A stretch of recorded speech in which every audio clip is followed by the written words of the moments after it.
Hi friends, আমি তরুণ মণ্ডল। সকলকে অভিনন্দন আমার ইংলিশ 26 চ্যানেলের পক্ষ থেকে। এটি একটি English learning class. Today I am discussing about verb. A verb is a word that denotes being, having or doing something. যে শব্দ বা ওয়ার্ড দ্বারা কিছু হওয়া, থাকা বা করা বোঝায় তাকে ভার্ব বা ক্রিয়া বলে। Examples: am, is, are, eat, go. Verb are classified in 4 different ways. ভার্বকে 4টি পৃথক শ্রেণীতে ভাগ করা যায়। These are: Number 1, principal verb and auxiliary verb. Principal verb: she is writing a letter. He goes to school. Auxiliary verb: she will sing a song. He is going to school. Number 2, transitive verb and intransitive verb. Transitive verb: he is eating rice. They have bought a book.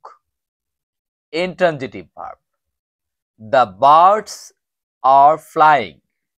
The boy is laughing. Number 3, finitive verb and non-finitive verb. Finitive verb: Bimal goes to school.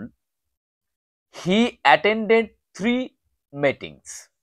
Non-finitive verb: Bimal does not like to go to school. He had 3 meetings to attend.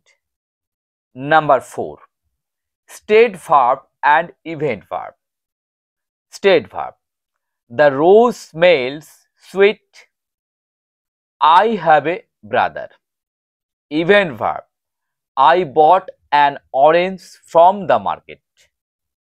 দিকে questions এর answer হলো first, Gandhi, GANDHI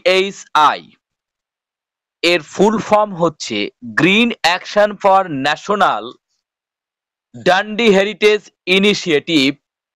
number 2, Indian to pass ICS, প্রথম ভারতীয় যিনি ICS পাস করেছিলেন তিনি হচ্ছেন Surendranath Banerjee. Number 3, Indian first university, ইন্ডিয়ার প্রথম ইউনিভার্সিটি হচ্ছে Nalanda university. Number 4, the largest zoo in India, সব থেকে বৃহৎ চিড়িয়াখানা, জুওলজিক্যাল গার্ডেন, কলকাতাতে যেটা।